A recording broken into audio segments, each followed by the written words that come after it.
In the bone-dry expanse of the American West, where the sun hung like a blazing coin in a cloudless sky, a lone cowboy stood at the edge of his land, his heart heavy with the weight of a past he could never escape. Samuel Harlan was a man carved from the rugged landscape, a solitary figure whose days were marked by the relentless toil of ranching and the ghosts of memories that haunted him in the quiet nights.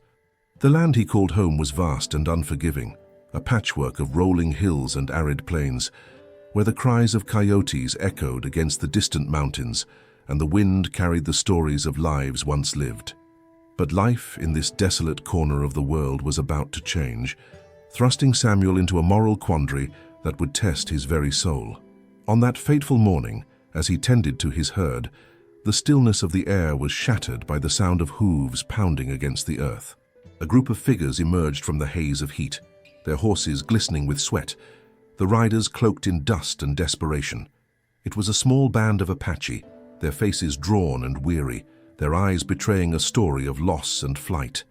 As they approached, Samuel could see the fear etched into their features, the weight of their plight bearing down upon them like the scorching sun.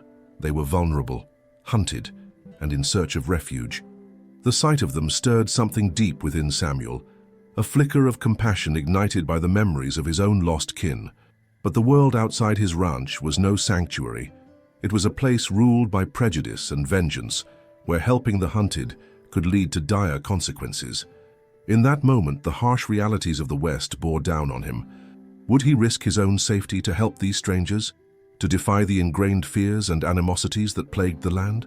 The thought of being branded a traitor by his neighbors, of facing the wrath of those who sought to exploit the turmoil, chilled him to the bone. Yet the cries of the Apache rang in his ears, a haunting melody of a people on the brink of annihilation. He remembered the stories he had heard whispered in saloons, of families torn apart, of communities destroyed by the greed of men in power who sought only to profit from the chaos. Samuel had sworn long ago to stand for what was right, even when it meant standing alone. The memory of his lost family surged forth, fueling his resolve. With a deep breath, he made his choice. "Come," he called out, his voice steady, yet filled with an urgency that belied the turmoil within. "You're safe here for now."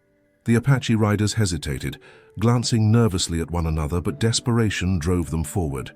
As they dismounted, Samuel noted the quick, wary glances they cast over their shoulders, haunted by the knowledge that hunters were near. He led them to the shelter of a barn, its wooden beams sturdy yet weathered, a place that held the echoes of his own sorrow. Once inside, he offered them water and a moment to catch their breath, their eyes darting around the dim light, ever cautious. A young girl, no older than 10, lingered at the back, her gaze locked onto Samuel with an intensity that pierced through the veil of fear. Her name was Naya, and she was the reason for this desperate flight, a child of the Apache, torn from her family, sought after by those who would exploit her innocence for their gain. As Samuel listened to their story, the depth of their plight unfurled like a dark tapestry woven with threads of tragedy. They spoke of raiders and soldiers, of betrayal and bloodshed, of the relentless pursuit that had brought them to his doorstep. Each word was a knife cutting through the silence that had enveloped Samuel's heart for so long, awakening the man he had thought lost to the shadows of his past. The Apache were not just victims, they were a people, rich in culture and spirit, struggling to survive in a world that sought to erase them. Samuel felt a swell of anger rise within him, a fire ignited by the injustices laid bare before him.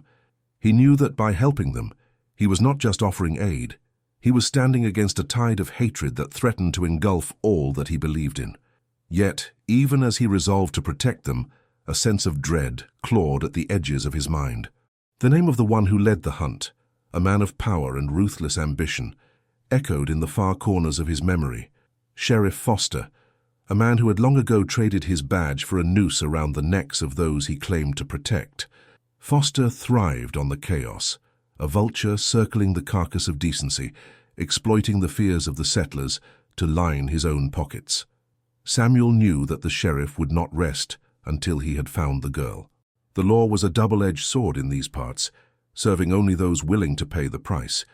And as the sun dipped lower in the sky, casting long shadows over the land, Samuel felt the weight of his decision settle onto his shoulders like the saddlebags of a weary traveler.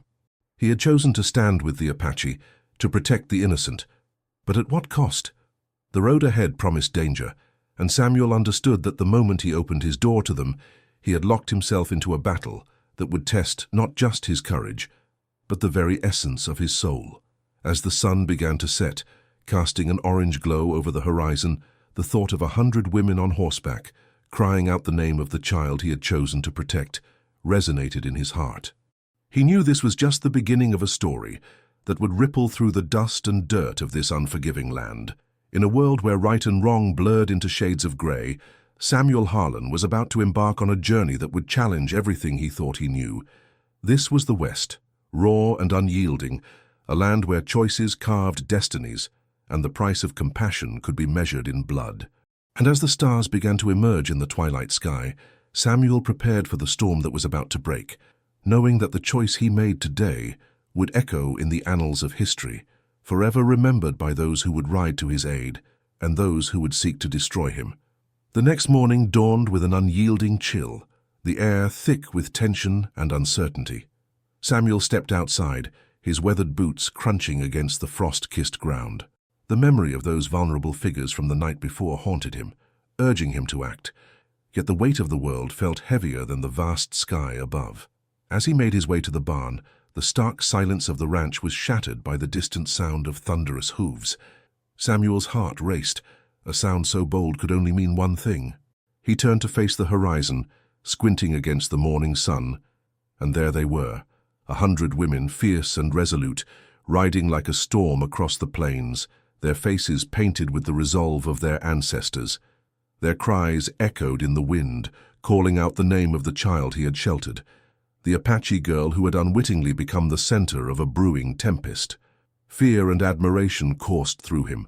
Each rider wore the scars of hardship, a testament to their enduring spirit.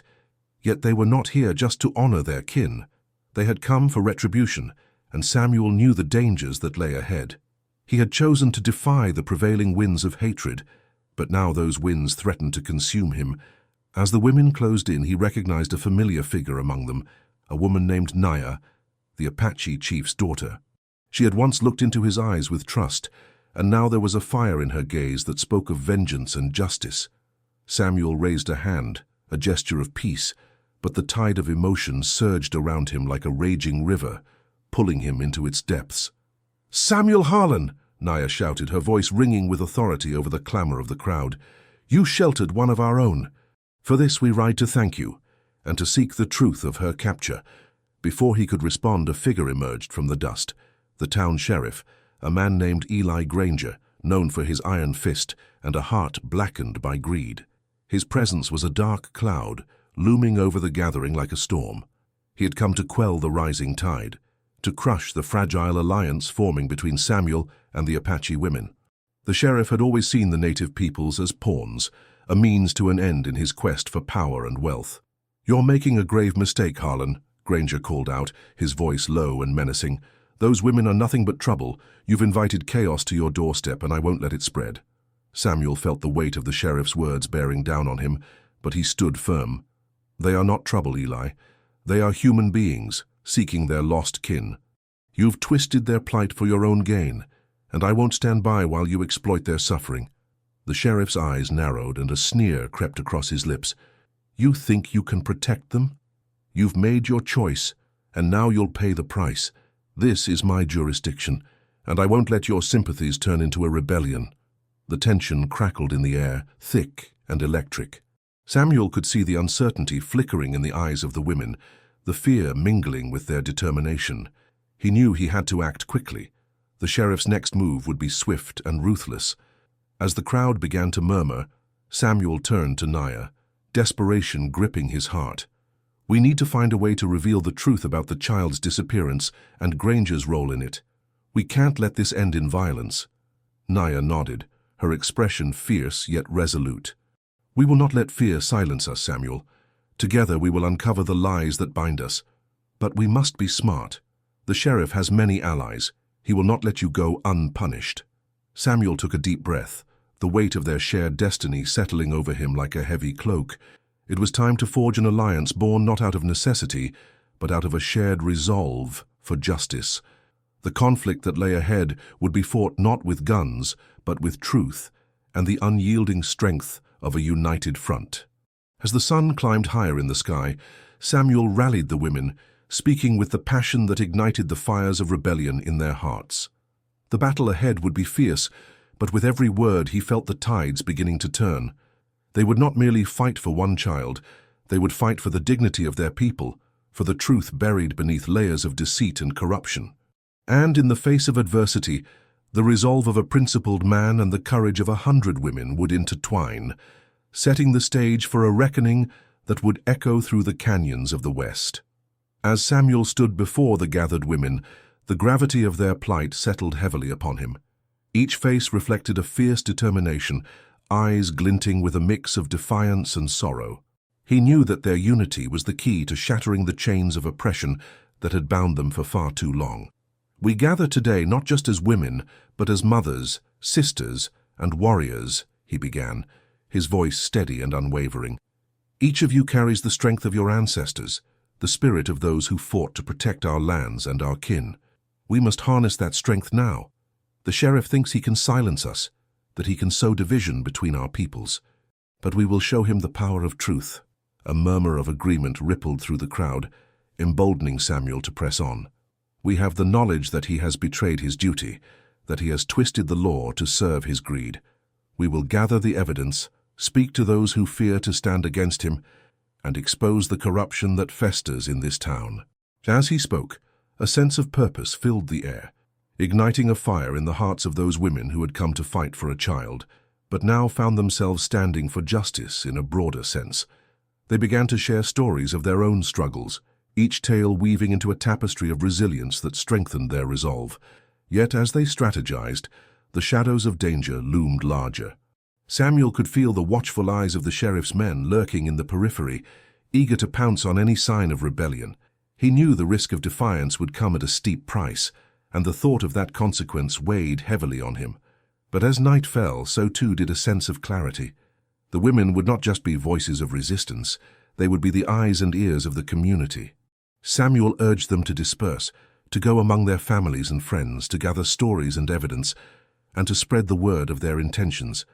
They would be the whispers of change, sowing seeds of courage in the hearts of those who felt too small to stand against the tide. Days passed, each moment fraught with tension. The sheriff, sensing the shifting winds, grew more volatile. He made his presence known, sending threats to those who dared to speak Samuel's name.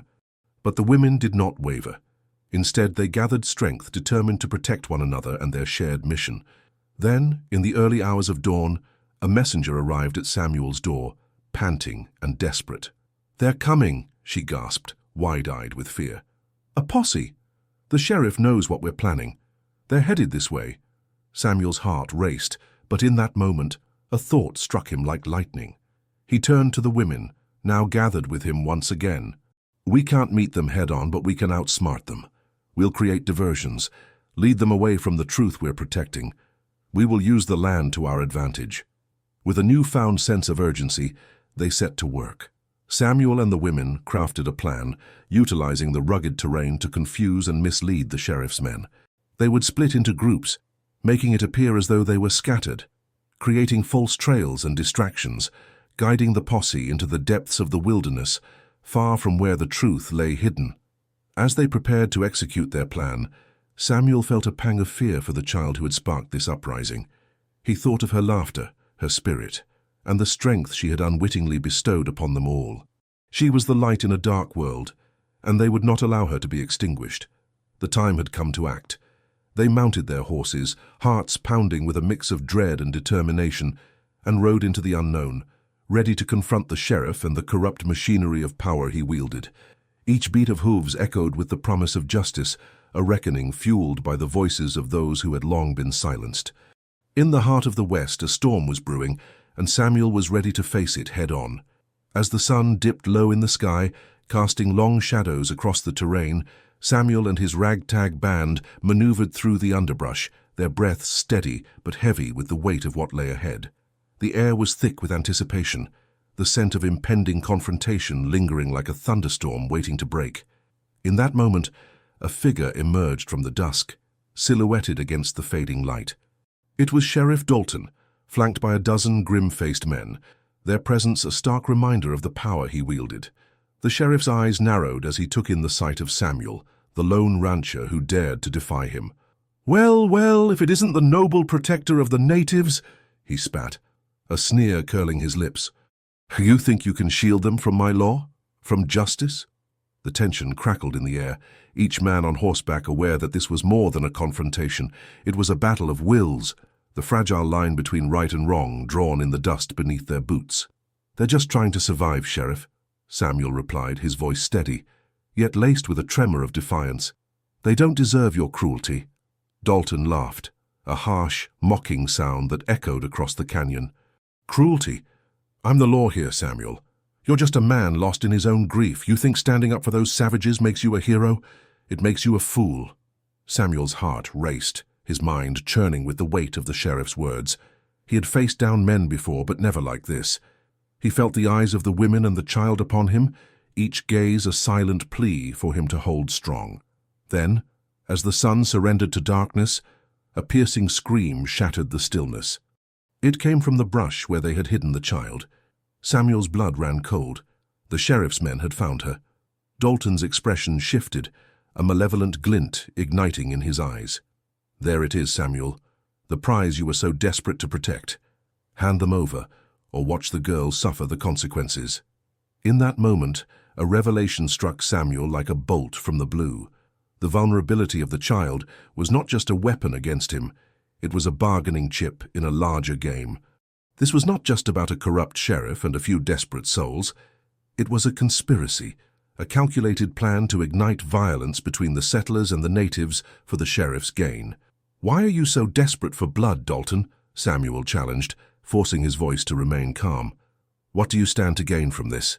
Dalton's smirk faltered, the mask of confidence slipping just enough for Samuel to see the truth lurking beneath. "You wouldn't understand. You're too wrapped up in your misplaced sense of justice. The land, the resources, it all belongs to us. And a little chaos can turn a profit if you know how to play the game." A murmur passed through Samuel's allies. The stakes were higher than they had imagined. This was not merely about saving lives, it was about stopping a larger plot that threatened not only the child, but countless others. "Let me offer you a deal," Samuel proposed, his mind racing, crafting a strategy in real time. "You want the girl? Fine. But not without a public trial, not without exposing the truth of your actions to the very people you manipulate." Dalton's eyes flickered with surprise, then with cold calculation. He was caught off guard, the fear of exposure clashing with his greed. "Do you think you can spin this to your advantage, Samuel? You're playing with fire. Perhaps. But it's a fire worth lighting if it means revealing your corruption to the world," Samuel replied, determination igniting within him. He took a breath, feeling the weight of the moment. It was a gamble, one that could either save the child or doom them all. But in the heart of the West, as the stars began to emerge above, Samuel knew that standing for what was right meant risking everything. "Make your choice, Sheriff. The truth will out one way or another."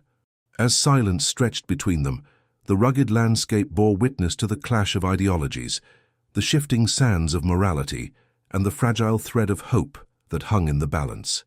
The sheriff was not just a man, he was a symptom of a disease that infected the land, and Samuel was determined to be the cure. The night stretched on, and the air grew thick with tension as the two men stood, each locked in their own thoughts. Dalton's hardened exterior began to crack, revealing the jagged edges of his fear. The shadows of the past loomed large, whispers of betrayal and greed swirling in the cool night air, threatening to engulf him whole. "I'll give you your trial," he finally said, voice a low growl, "but don't mistake this for mercy. It's a chance to silence you before the townsfolk see the truth." Samuel narrowed his eyes, sensing the underlying threat, but he stood firm. "You'll need to prepare for them. 100 women on horseback will not remain silent. They come for her for the truth, and I will stand with them." As dawn broke, the first light spilled over the plains, illuminating the rugged hills and the trail that led to town. Samuel turned back to the cabin, where the Apache girl, now named Elu, slept peacefully, unaware of the storm brewing outside. The weight of responsibility settled on Samuel's shoulders, a mantle he was unwilling to shrug off. The hour grew late as Samuel gathered what allies he could find. Each man and woman he approached carried their own scars from a world marred by division and hatred. Yet, as he spoke of Elu and the corruption that threatened her, their hardened hearts began to soften. The tales of injustice echoed through their minds, igniting a shared resolve among the weary. "Together we can expose him," Samuel urged, his voice steady as he faced the group. "The truth is a weapon, and we must wield it with care." Just as the day began to brighten, a figure appeared on the horizon.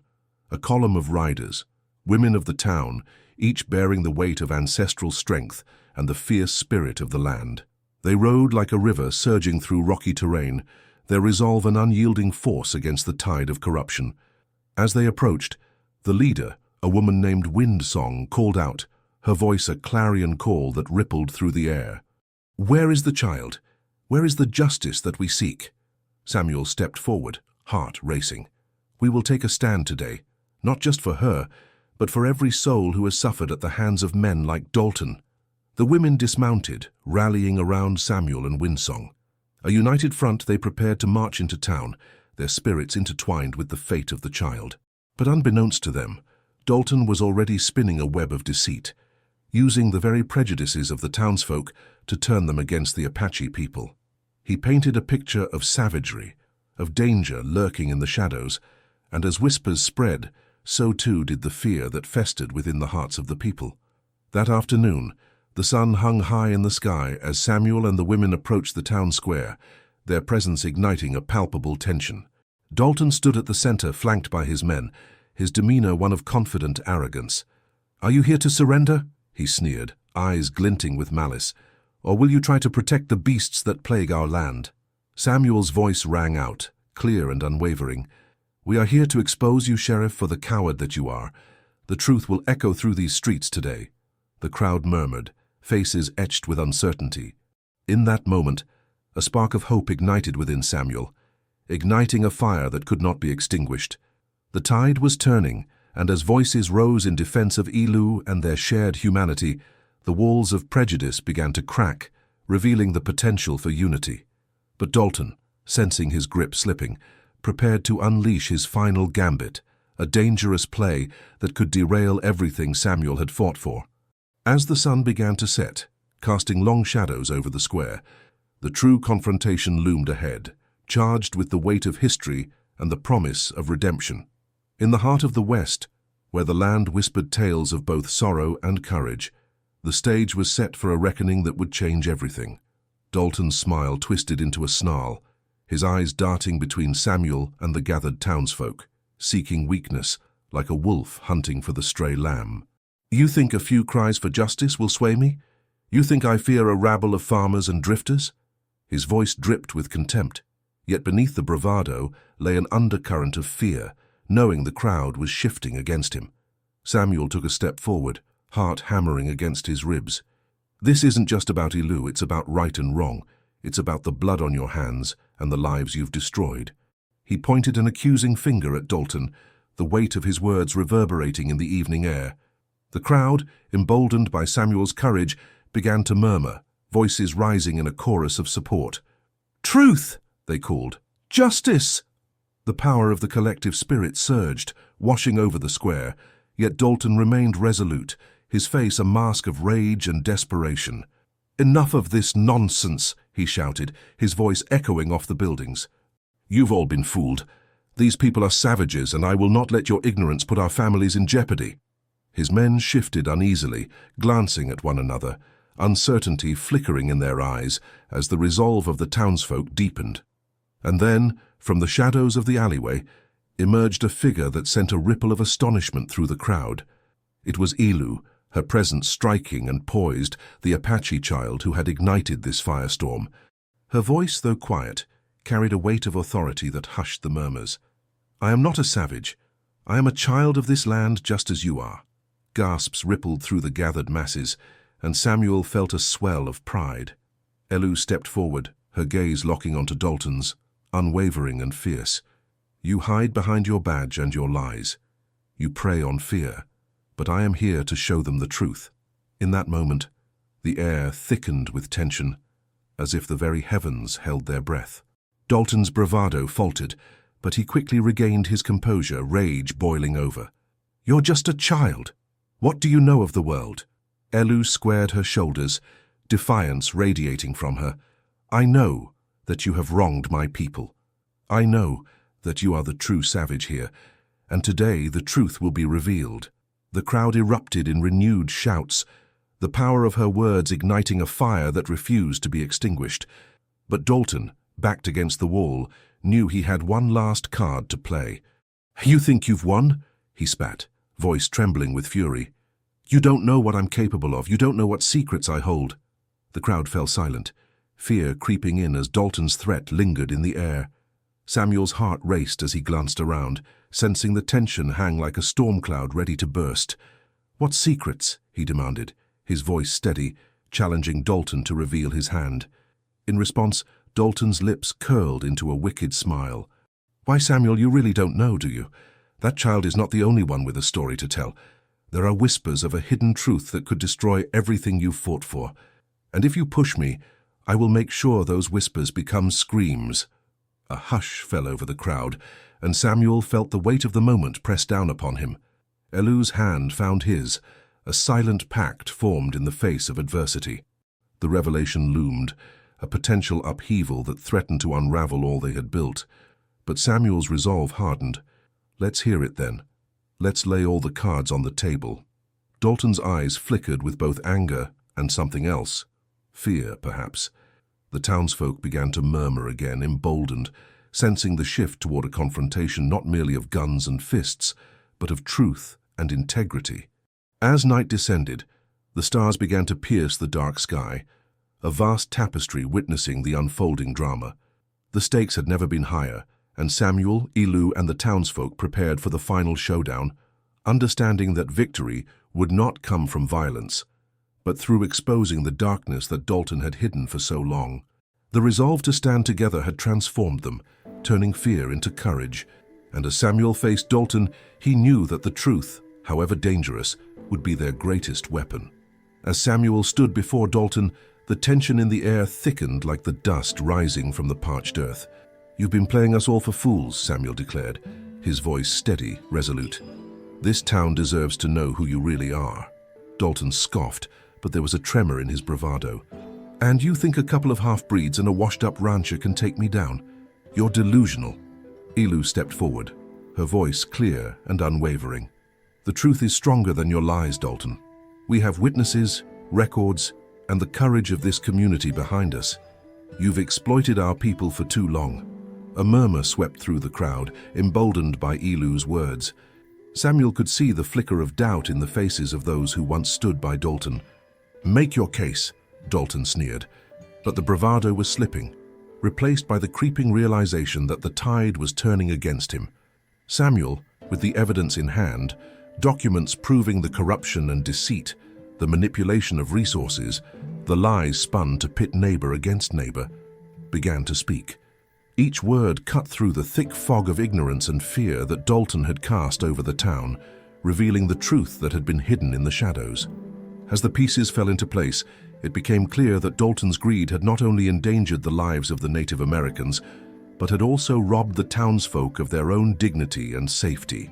Samuel glanced at Elu, their silent understanding deepening as the truth began to resonate among the crowd. With each revelation, the weight of oppression began to lift, replaced by a sense of unity, a collective resolve to reclaim their town from the grasp of corruption. The people began to step forward, aligning themselves with Samuel and Elu, their fears giving way to a powerful courage ignited by justice. Dalton's facade crumbled as voices rose in protest against his tyranny. The corrupt lawman's authority was stripped away, leaving him exposed, vulnerable. It was not through violence that they would defeat him, but through the undeniable strength of truth and solidarity. And as the final shouts of injustice echoed into the night, Dalton found himself cornered, the townsfolk surrounding him with a fierce determination to protect what was rightfully theirs. Samuel turned to Elu, their hands clasped in shared triumph. In that moment, he realized that courage comes not from the absence of fear, but from the decision to stand firm in the face of it. They had chosen to extend mercy to those who were once seen as enemies, forging alliances that transcended the boundaries of race and prejudice. As the dawn broke over the horizon, painting the landscape in hues of hope, Samuel understood that true justice was not merely about retribution, but about healing the wounds of the past. The town would rise anew, united by their shared struggles and the courage to confront the darkness that had haunted them for so long. In the end, it was not just a victory over one man, but a powerful testament to the strength of community, the importance of standing for what is right, and the belief that together they could forge a future where mercy and justice walked hand in hand. As the sun bathed the land in golden light, Samuel felt the weight of the past begin to lift. The road ahead would be long and fraught with challenges, but now, at least, they faced it together. And isn't that the true mark of a just society? A place where courage reigns and mercy prevails, where every voice matters, and the truth is the foundation upon which they build their lives anew.